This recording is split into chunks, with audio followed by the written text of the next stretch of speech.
Hi, my name is Crystal, and I've had an abortion. Thank you for joining us tonight, and tonight we are being joined by a special guest. This is Sara from Rape Victims Advocate. Hi, Sara. Hi. It's nice to have you with us. Thanks for having me. Now, before I continue, I wanted to mention, please contact your legislators for House Bill 2354, the Reproductive Bill and Access Act. So, back to the show. Earlier this month, President Obama declared April Sexual Assault Awareness Month. Every 8 minutes in this country, someone is sexually assaulted, whether it's vaginally or anally. So Sara, so I want to ask you, what exactly is Rape Victims Advocate? Rape Victim Advocates is an Illinois nonprofit organization that has two primary goals. The first of which is to assure that survivors of sexual assault are treated with dignity and compassion. Secondly, we aim to affect changes in the way the legal system, medical institutions, and society as a whole respond to survivors. Okay, that's good. It's good to hear. It's nice to know that there's a program like that out there.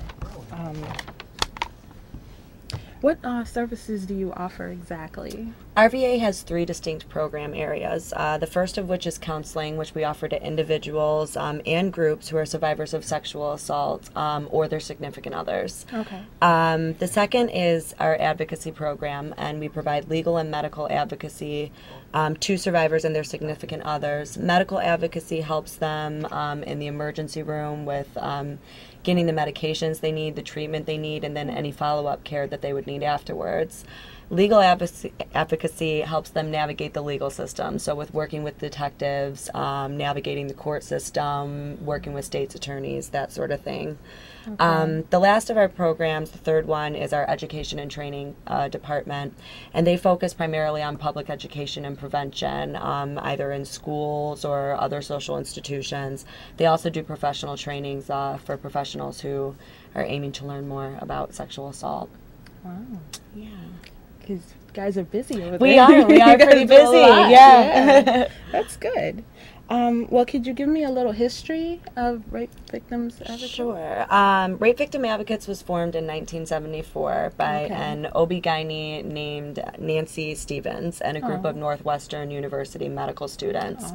They basically felt that typical emergency room resources weren't enough for the special needs of a survivor, that they needed a little bit more support, needed someone to kind of advocate for them when they were in the emergency room. Right. In July of 1975, RVA began working with emergency room staff at Grant Hospital. So volunteer advocates were available and on call in 12 and 24-hour shifts. So when a survivor would come to the emergency room and present as being a sexual survivor, they would page one of the advocates to come out and support them, run down options with them, and make sure they were getting the treatment they need. Today, RVA covers 13 Chicagoland area hospitals, so our advocacy services to those 13 hospitals are 24 hours a day, 365 days a year to anybody that presents in those emergency rooms. Wow. Yeah. You guys are doing a lot. We try. That's good. That's really good. Well, I want to ask you, how important are abortion services to your clients? Very. One of the most important things to remember is that a sexual assault survivor, for a sexual assault survivor, is the hardest thing to deal with is a loss of control over their own body. Having options helps survivors to regain that control and take back the power of what happens to their body. Okay. Wow. So there was a question from a caller. The question is, do you feel that Chicago schools are doing enough to address prevention and sexual abuse? There are Chicago schools that are very active in contacting us and getting us in there, and then of course that are ones that could possibly be doing more. I do know that there was a mandate passed saying that prevention education is mandatory now for schools to get us in there and do that preventative education. you know, prevention education, it's like you can, more is better. Yeah. You know, so. The more the better. Right. Definitely. So. Definitely. That's how you have to answer that. Okay. Okay. Hope that answered the question. Yeah, I'm sure it did. That was a very good answer. So what role does rape victim advocates, what role are they doing for Sexual Assault Awareness Month? I mean, is there going to be anything special? Yeah, we've hosted events and done flyerings all month long. We did a bunch of flyerings in targeted neighborhoods, just about sexual assault awareness, statistics, that sort of thing.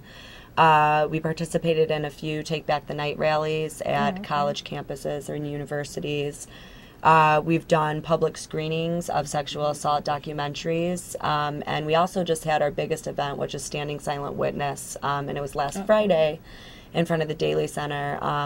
For that demonstration, volunteers, staff, and survivors wear teal-colored T-shirts that represent survivor stories of their sexual assault, and we stand silent for an hour, and people kind of observe us, and it's our way of kind of breaking the silence against sexual violence. So that's our signature event. That sounds very moving. It is. It's very powerful. It really is. Definitely. Wow. You guys are doing a great job. Wow. Thank you. If I ever, know someone or whatever. So I know you've been told about the Hyde Amendment. You've heard a little bit about it. In 1976, Henry Hyde put up the amendment so that basically women cannot use public funds or state funds, federal funds, any type of anything that can be given from someone else to fund abortions. So I was wondering, how do you feel about that? Well, RVA really wants to make sure that survivors have access to options. One option for them is definitely abortion. Right. Anything that reduces those options for them, RVA would not be in favor of. Government funding helps to pay for some of the emergency services that survivors are eligible for, being a crime victim. Abortion is definitely not one of those services that the government will fund or pay for, even if you are a victim of sexual assault. That being said, these women are now put in this position of having to find outside means for abortion services. And when that's something that they may have to pay for out of their pocket, or, struggle to search to find services that'll help them, it's just making the assault harder for them to overcome. Exactly. Realistically. Yeah. Are there has that incident happened a lot with your clients? Or? They are offered in the emergency rooms, emergency contraception. Oh, okay. So if they're within those guidelines, it's best taken within 72 hours, but can be taken up to 5 days. Generally, that, kind of prevents them from having to take that step. Okay. To be honest with you, since I've been at RVA, I have not had to struggle with, having to help someone find abortion services. Okay. Apparently we have another question. Are there any crisis hotlines in Chicago that people can call who need help? Definitely. They can call the Chicago Rape Hotline. And off the top of my head, I don't know that I know the phone number for that, but they can call the Chicago Rape Hotline. I'm sure they can, Google it or whatever, but that's a 24-hour hotline that I believe is actually operated by the YWCA. And it's available 24 hours for, referrals or any other needs that somebody would need. Okay. And then, of course, you could also call rape victim advocates. Unfortunately, we're not 24 hours, but, if it is within normal business hours, we're always willing to, make referrals and assist when we can. Okay, that sounds good. So I wanted to put our information on the overhead for a minute, so because I didn't do it earlier in the show. So if you need help with an abortion, Chicago